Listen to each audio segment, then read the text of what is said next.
Hello everyone! Welcome to this live radio channel. It's good to see you again as we approach this week to the end of Bereshit. The whole chapter of Genesis has now come to its end, and we are going to enter the Exodus next week.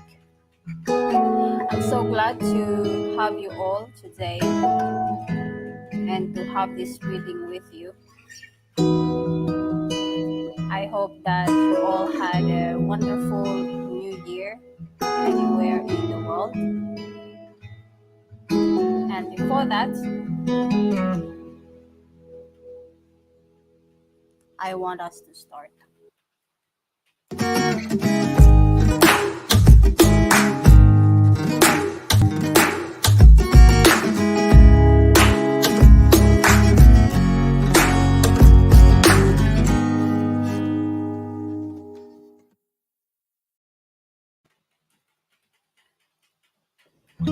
Alright, so this week we have Vayechi, means and healing, starting to the Genesis 47:28 to the last chapter 52. And the extra portion is in First Kings chapter 2 verse 1 to 12. Chapter 12. Alright. So in last week's Torah portion, Vayegash, Joseph continued to test his brothers to see if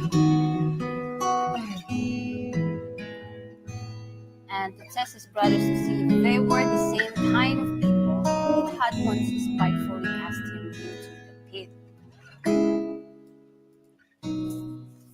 After Judah offered to take the place of Benjamin as a slave,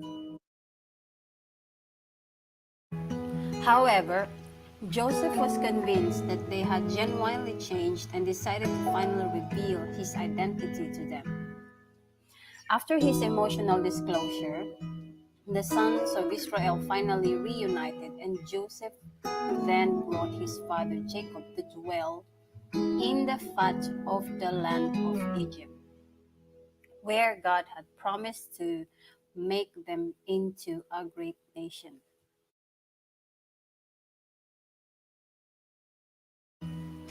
This final portion of the book of Genesis begins 17 years after Jacob's arrival in Egypt, when he was 147 years old. Knowing that he was nearing his last days on earth, Jacob sent for Joseph and asked him to take an oath that he would bury him in the cave of Machpelah, the burial place of Adam and Eve, Abraham and Sarah, Isaac and Rebekah and Leah, rather than in Egypt. So I think that we're gonna jump into the parasha, Vayechi. So Jacob lived in the land of Egypt 17 years, and the days of Jacob, the years of his life, were 147 years. So begins the Torah section of Vayechi, and he lived.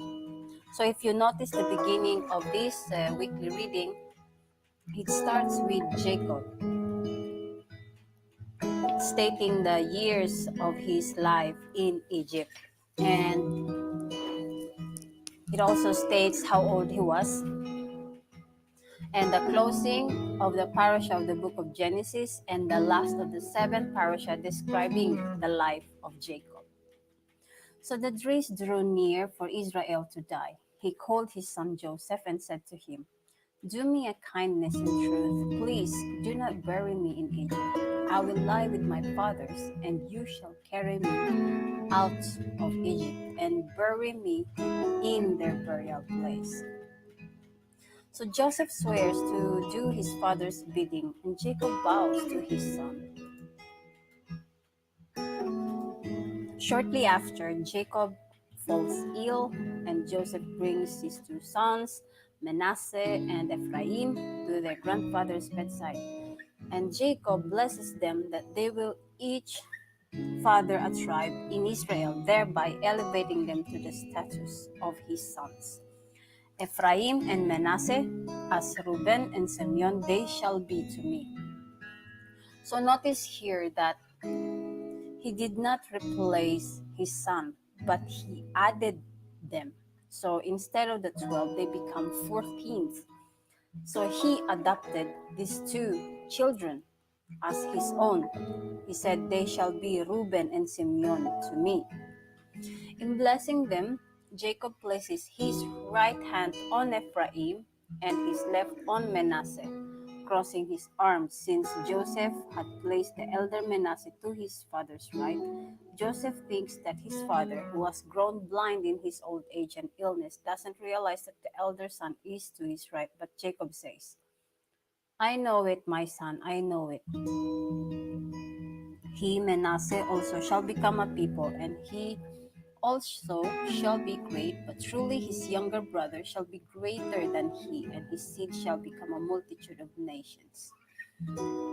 So in this, you could probably think that Jacob must have his mindset from his experience where he actually and his mother had cheated on their father Isaac.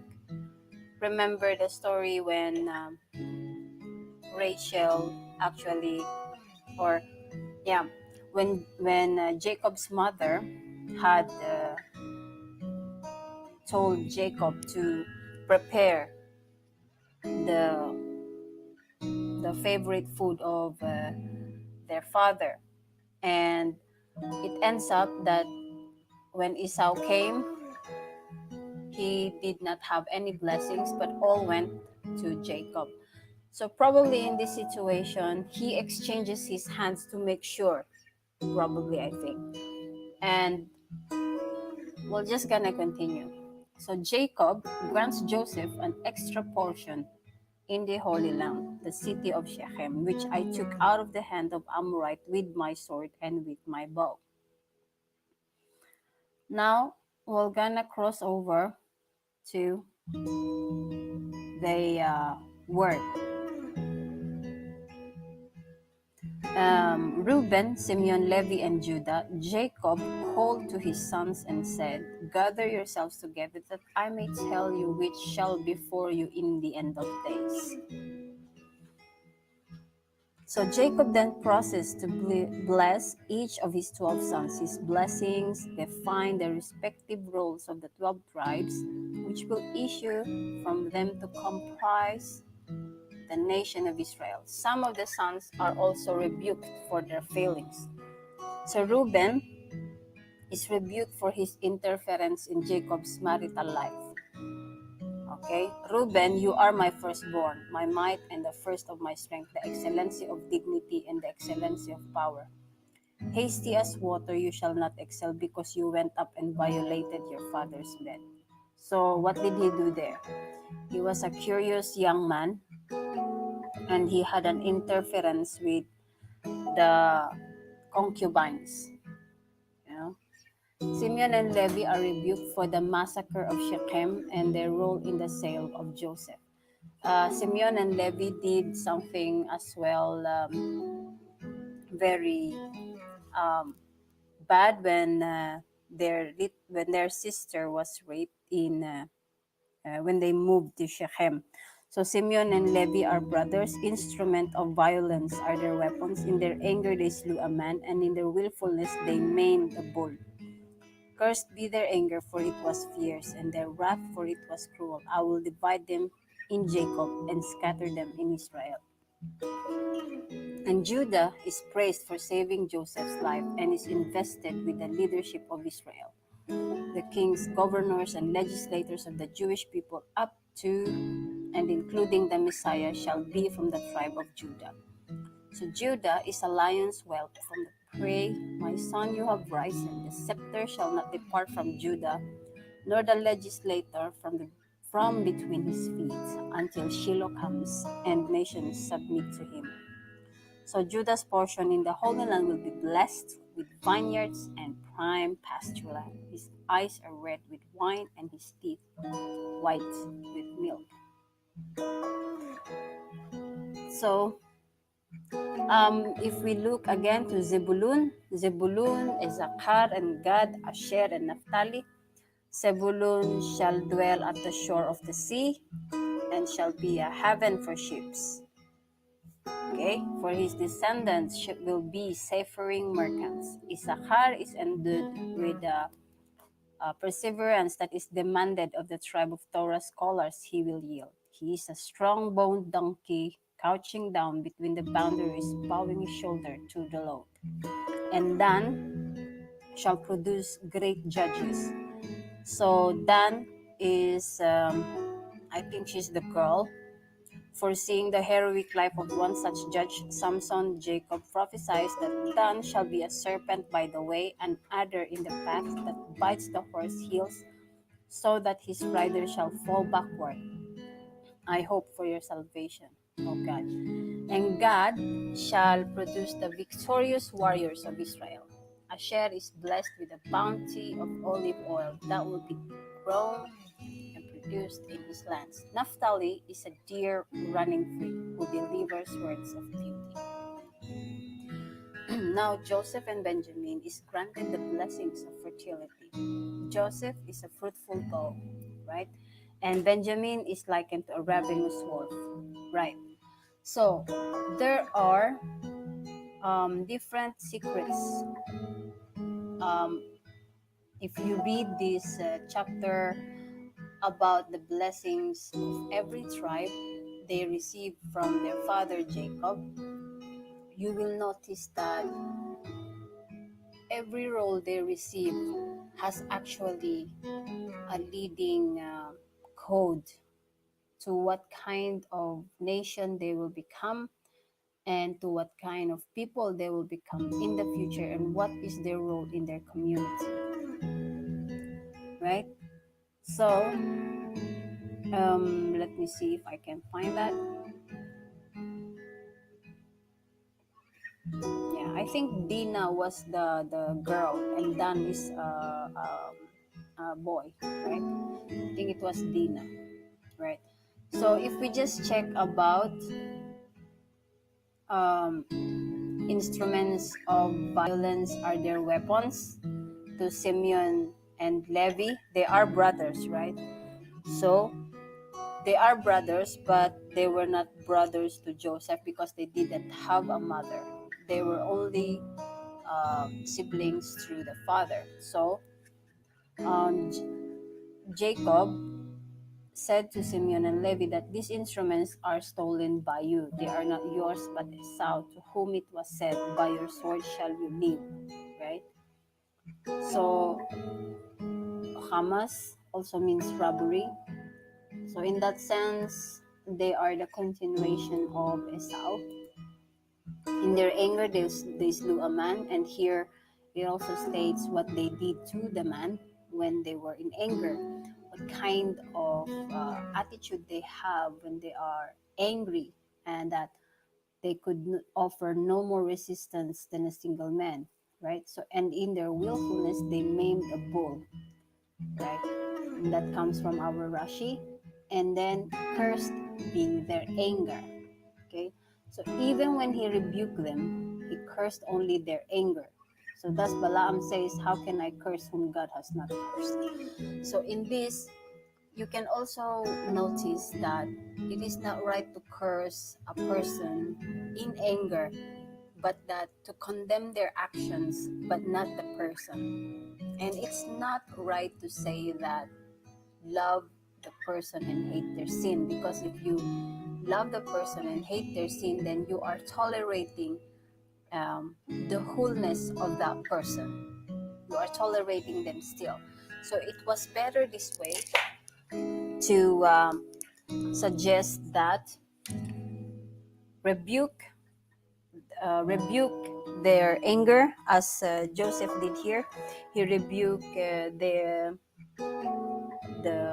attitude of these two brothers when they are in anger, right? He rebuked them, but not the wholeness of the person. And then now Judah is a lion's whelp, right? From the prey of Joseph he rose, preventing his killing from the prey of Tamari rose by conceding she is more righteous than me. So actually was the um, Judah is actually the one who actually planned to help his brother, right? And the kingship of Israel originally belonged to Reuben, Jacob's firstborn. But Reuben forfeited this right when he sinned by violating his father's marriage bed, and the sovereignty was transferred to Judah. In his blessings to Judah, Jacob alludes to two virtues for which Judah merited the leadership of Israel. Number one, when the other sons of Jacob plotted to kill Joseph, Judah saved his life by arguing that selling him into slavery would be more profitable solution. That was the way he saved his brother because they sought to kill Joseph, but he said he come up with another solution. So in this case, God did not allow that they would do such a thing to their brother, but God permitted it would happen instead that Joseph would die in a horrible way. So this kind of circumstances became a way instead to produce good for them in the future. And the number two is Judah publicly admits his culpability in the incident of Tamar, thereby saving her and her two unborn sons from death. And this one you can actually check in the Bible. So it would seem, however, that on both accounts, Reuben was Judah's equal, if not his superior. Recording the plot to kill Joseph, it was Reuben who first saved Joseph's life by suggesting to his brother that instead of killing him, they should throw him into the pit. Right? The Torah attests that he did this to save him from their hands in order to return them to his father. But Reuben did not know that there were snakes and scorpions in the pit and that he was in fact jeopardizing Joseph's life. So the Torah tells us that Reuben was not present when Joseph was sold, that he was shocked at not finding Joseph in the pit when he returned to take him out, and that he berated his brothers for what they had done. Judah, on the other hand, only suggests a more profitable way of disposing Joseph, and the Torah says nothing about any hidden intentions. The five books of Moses says nothing about the motives, right? And was the cause of Joseph's sale into slavery? Why did they do that? There's no other such reasons. Only the actions were mentioned into the Bible. So it was you who told us to sell him. If you would have told us to return him to his father, we would have listened to you. That is found in Genesis 38, verse 1. Right? And as for Judah's public penance, here too Reuben excelled over him. Reuben too admitted and repented his sin, and while Judah was faced with a choice to either admit his responsibility or cause the destruction of three innocent lives, the need for Reuben to publicly confess was far less compelling. Furthermore, Reuben's penance did not end with a one-time admission of guilt, but continued to consume his entire being for many years. Our sages or teachers tells us that the reason that Reuben was not present at the time of Joseph's sale, 9 years after his sin, was that he was occupied with his sackcloth and fasting. This is not written in the Bible, but it was written in the Talmud, or it's a commentary from other teachers. Right. Now, it's not easy to share a lot of information in this small parasha. So we're just gonna uh, pass on to the next. Issachar is a strong-boned donkey couching between the boundaries. Okay, so a strong-boned donkey enduring the yoke of Torah, which is capable of carrying very heavy loads, couching between the boundaries like the donkey who walks day and night. never sleeping at home, resting only at the city limits where he delivers his bundles of merchandise, and couching between the boundaries between the secrets of creation and the secrets of the divine chariot. So, strong bone donkey is like also a little bit of suffering and a lot of troubling, I suppose. They are enduring the yoke of Torah, so they are studying the Torah day and night. And these are the persons that are actually mastering the Torah. And Zebulun shall dwell at the shore of the sea, and he shall be a haven for ships. So the tribes of Zebulun and Issachar formed a partnership. Zebulun engaged in commerce, and Issachar occupied himself in Torah study. So thus Jacob placed Zebulun before Issachar, although Issachar was the elder of the two, since if it were not for Zebulun, Issachar would not be able to occupy himself with the Torah. So therefore, that in this context as well, you can see that the Bible does not forbid a person to become wealthy without the Torah. There's at least a guidance within the Torah or within the Bible study to help you to at least hold along the lines or hold along the rules, even if you become wealthy, so you will not forget your God in everything that you gain in life, right? And Dan shall judge his people. So these are the people who become the judges or those who stand up for what is right. And this also refers to Samson, who was the tribe of Dan, right? And so on. We have a lot of things here that comes up. Let's go on to Naphtali. Is a deer running free who delivers words of beauty. And this refers to the Ginosar Valley in the province of Naphtali, which is quick to ripen its fruit as a deer is swift to run. Another meaning is that Jacob prophesied regarding the war with Sisera, in which victory was achieved through 10,000 swift warriors from the tribe of Naphtali. Who delivers words of beauty refers to the song of Deborah from the tribe of Naphtali, sung to celebrate that beauty. This is a commentary from Midrash Tanhuma, Rashi. And Benjamin is a ravenous wolf. This refers to the altar in the holy temple, which stood in the province of Benjamin, upon which the sacrifice were offered every morning and evening. And Midrash Rabbah commentary, right? And this is a reference to Mordecai and Esther, who were of the tribe of Benjamin, who divided the spoils of Haman, as it is written, on that day King Ahasuerus gave Queen Esther the house of Haman. Right? Now, we're gonna go on to the passing of Jacob. When Jacob had made an end of commanding his sons, he gathered up his feet into the bed, expired, and was gathered to his people. Joseph fell on his father's face, wept upon him, and kissed him. Joseph commanded his servants, the physicians, to embalm his father, and Egypt wept for him 70 days.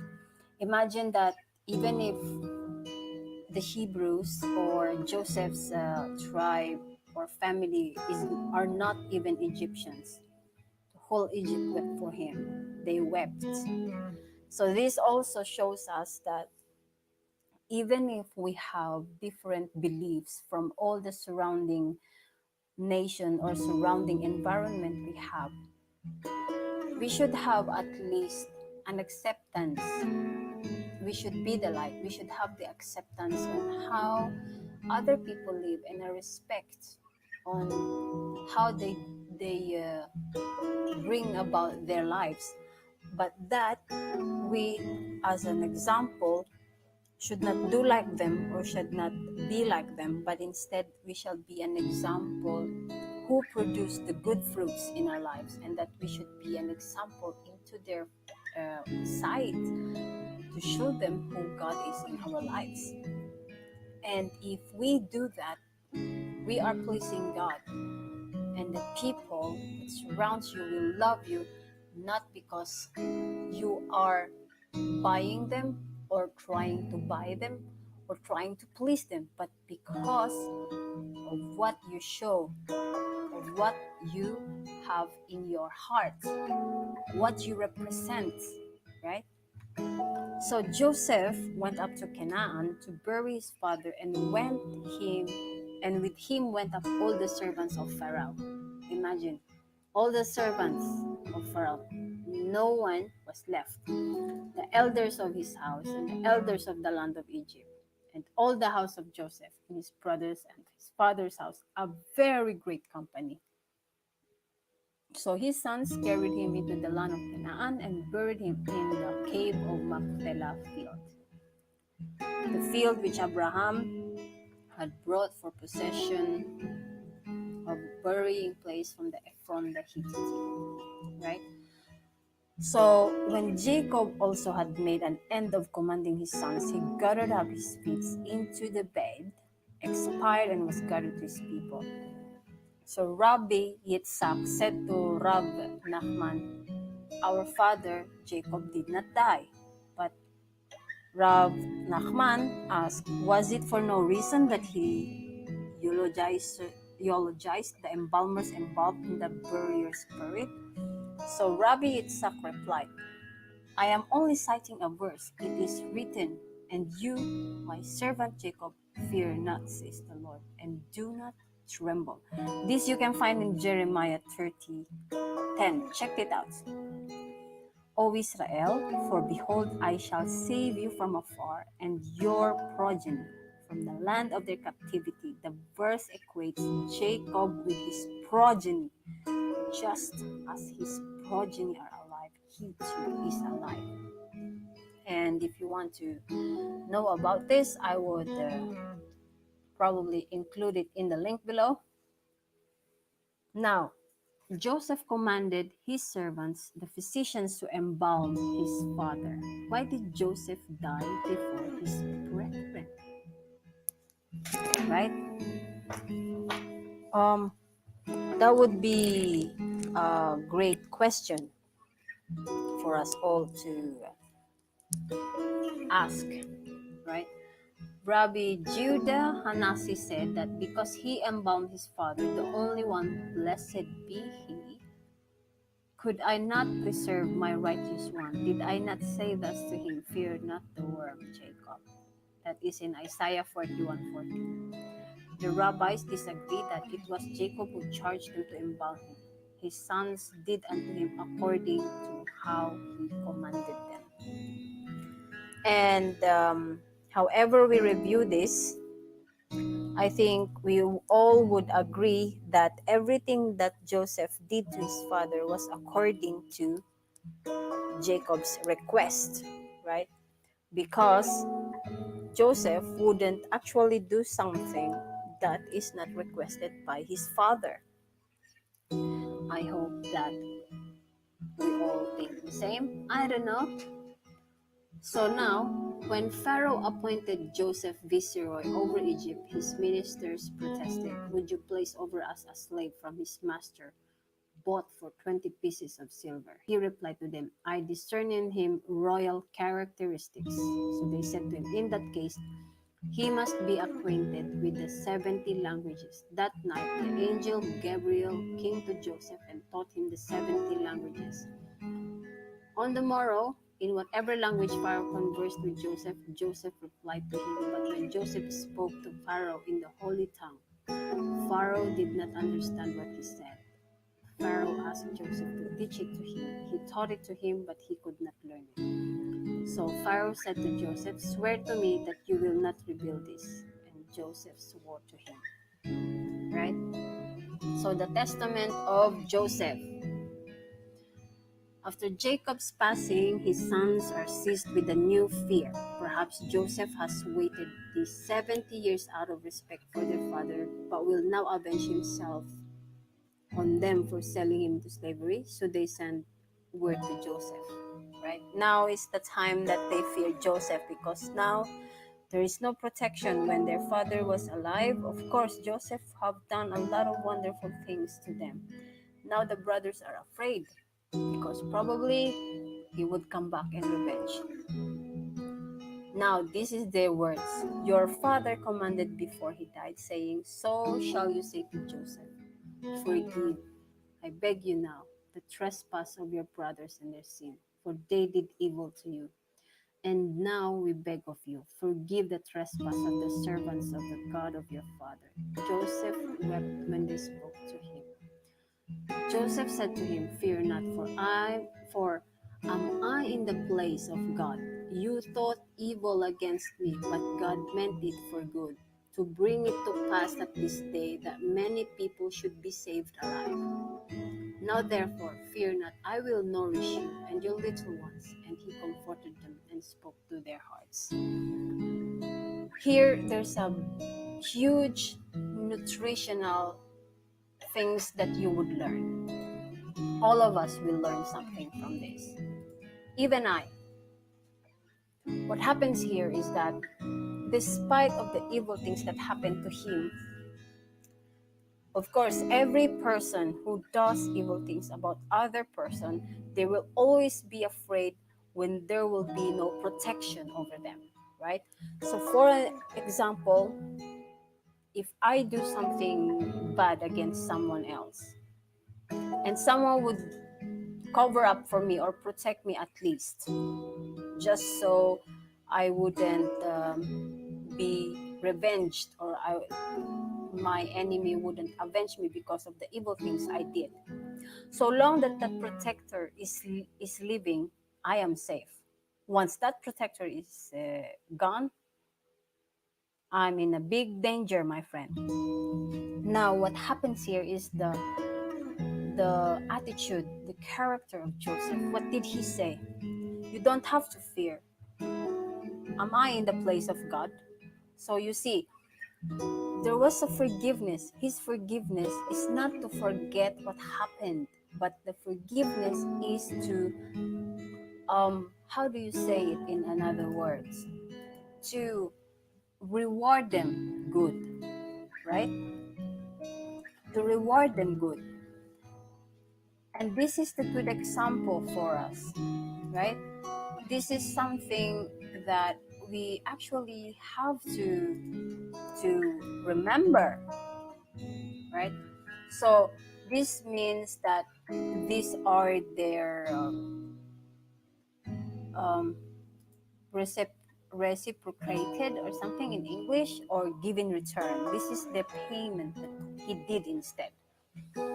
Doesn't it? There was a word that says that if someone sinned to you, you forgive them 70 times. That is in the book of the Christians in the New Testament. But within just looking at this chapter of Joseph, right, in the end chapter of Genesis, imagine just a small context, but it has a lot of message about how he reacted. He removed their fear, because he knows that if they would live in fear, they wouldn't succeed. And in place for them all to succeed together as one family, they have to move along together, right? They have to move together. No one can move by himself. So he says here, what he reminded them is that you thought evil against me. So here he actually reminds them, you did these things to me, right? But God meant it for good. So to bring it to pass as this day that many people should be saved alive. So imagine in your personal life, someone had done a lot of evil things to you, and if that didn't happen, do you think you would be in such a place today where you would have learned enormous things in life? If some certain circumstances in your life didn't happen, Do you think there will be a development in your life? Do you think that you as a person would be as well cultivated in your character, in your perspectives, in your views in life? And these are the things that you must ask yourselves. Is it right for you to sit in the chair and become like God, never forgiving those who hurt you? Or will you be this kind of person like Joseph, like Moses, who in their situation, despite of the evil things that happened to them, chose to forgive? And that forgiveness meant moving forward. That forgiveness meant nourishment. And what did he did more? What did he did more? He promised them that don't be afraid. I will nourish you and your little ones. Right? And he comforted them and spoke to their hearts. So what he did to them first is that he told them to be not afraid. So once you forgive, you always have to tell those people, or even deep within your hearts, if that person is not present in front of you, you have to tell them that you release them from your anger. You release them from your imprisonment, because you imprison them in your memories, and you are imprisoning them. The fear that when they will see you, they will be afraid, or that they will try to avoid you, because they will think you will be avenging them. And the second is that nourish them. Nourishment means providing them and everything that they need. And somehow this is also speaks a lot to me, right? And provision is not just by material things. This also means understanding. This also means compassion. This also means passionate towards people. And this is merely are not emotions, but they are the true love in action, right? Now, the third one is to comfort. Comfort means as well that you are reassuring them that they will actually can go back to their feet and become normal people again, and that both of you could get along even in disagreements. And on the fourth, he says he spoke to the hearts. Speaking to the heart is difficult, because I know that it's not easy to love someone you hate. But speaking to the hearts also means that you just be honest, right? It's just honesty towards people, right? Now, we're coming to the last reading, and it says here that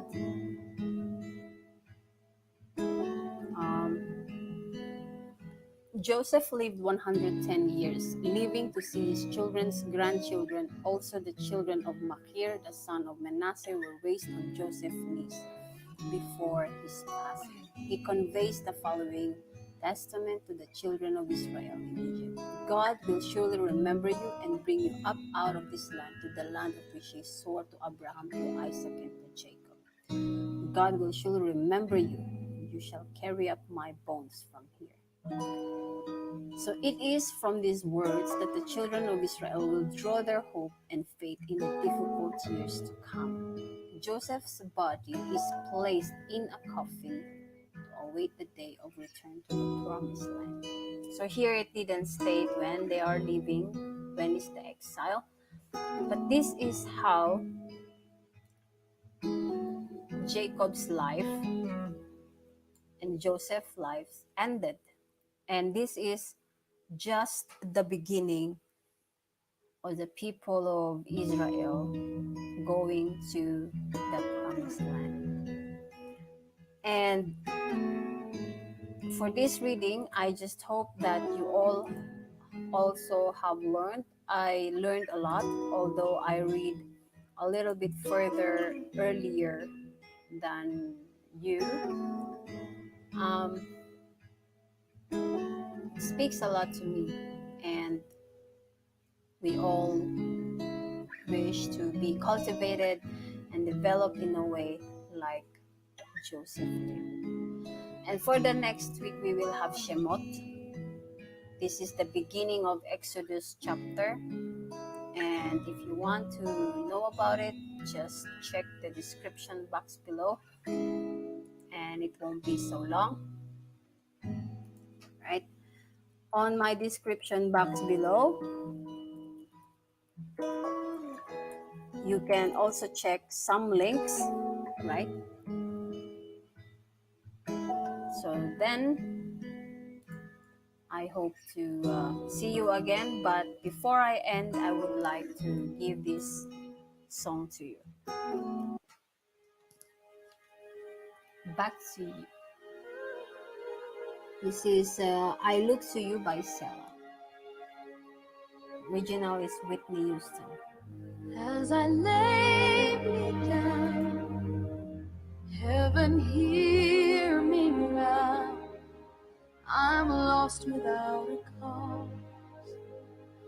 After giving it my all, winter storms have come and darkened my sun.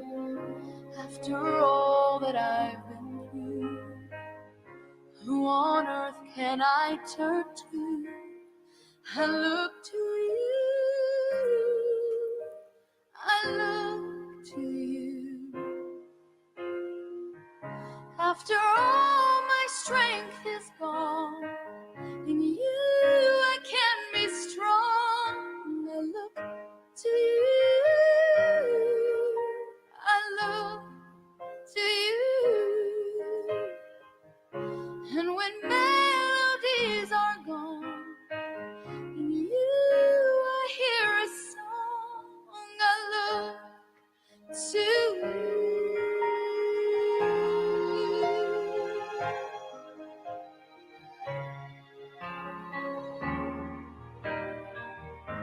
About to lose my breath, there's no more fighting left, sinking to rise no more, searching for that open door.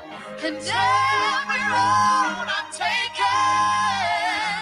led to my regret, and I don't know if I'm gonna make it. Nothing to do but lift my head up to you. I look to you. After all my strength is gone, in you I can be strong. I look to you. I look to you. And when melodies are gone, in you I hear a song. I look to you. When the levees are broken, my walls have come crumbling down on me. When the rain is falling, defeat is calling, I need you to set me free. Take me far away from the battle. I need you to shine on me. I look to you. I look to you. Oh, after all my strength is gone, in you I can be strong. I look to you. I look to you. Yeah. And when melodies are gone, in you I hear a song.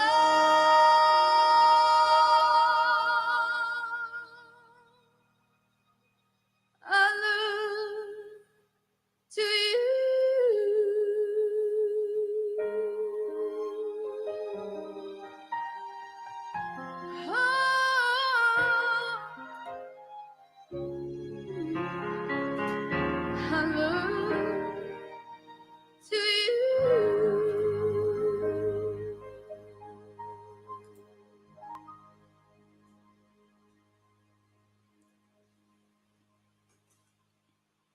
All right. So for the next week, it's gonna be the Parashat Shemot or Exodus in chapter 1, verse 1 to chapter 6, verse 1. And our extra portion will be in Isaiah. So I just hope that everyone had a wonderful week ahead of you. And if you want to return to this playlist, please do so. And I wish you all God bless.